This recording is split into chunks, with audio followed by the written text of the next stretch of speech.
চাঁপাইনবাবগঞ্জে নানা কর্মসূচিতে পালিত হয়েছে বড়দিন। চাঁপাইনবাবগঞ্জ থেকে শাহরিয়ার শাহাদাতের প্রতিবেদন। চাঁপাইনবাবগঞ্জের গোমস্তাপুরে নানা কর্মসূচিতে বড়দিন পালিত হয়েছে।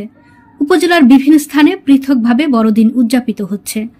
উপজেলার রহনপুর রাঙামাটিয়া মিশনস্থ সেন্ট জোসেফ ক্যাথলিক চার্চে সবচেয়ে বড় অনুষ্ঠানের আয়োজন করা হয়। সেখানে প্রার্থনা, পাশাপাশি খেলাধুলা, সাংস্কৃতিক অনুষ্ঠান ও বড়দিন উপলক্ষে খ্রিস্টান ধর্মাবলম্বীদের এলাকায় সাজসজ্জায় মুখরিত হয়।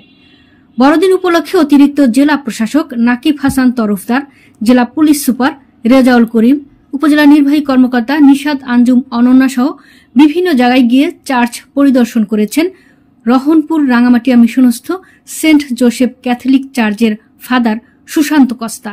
তিনি বলেন, শান্তিপূর্ণভাবে উৎসবটি পালন করা হয়েছে। আমরা এখানে আনন্দ পাই, বড়দিনের জন্য আমরা ঘুরতে এসেছি।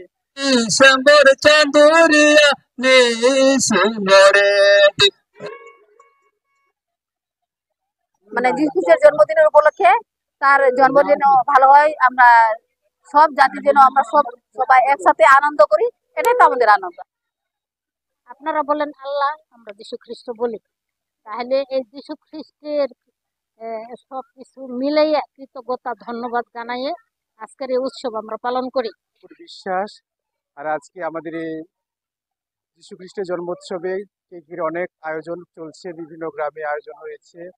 তাহলে আমি ফাদার হিসেবে প্রথমত সবার জন্য মঙ্গল কামনা করে প্রার্থনা করেছি। যেহেতু এটা আমার জন্য, আমি যেহেতু নতুন ফাদার হিসেবে এই বছর আমি নিজে যেহেতু নামাজ মিশা উৎসর্গ করেছি, খ্রিস্ট জাগ দিয়েছি, তাহলে এটা আমার জন্য অনেক আনন্দের ছিল। যেহেতু আমি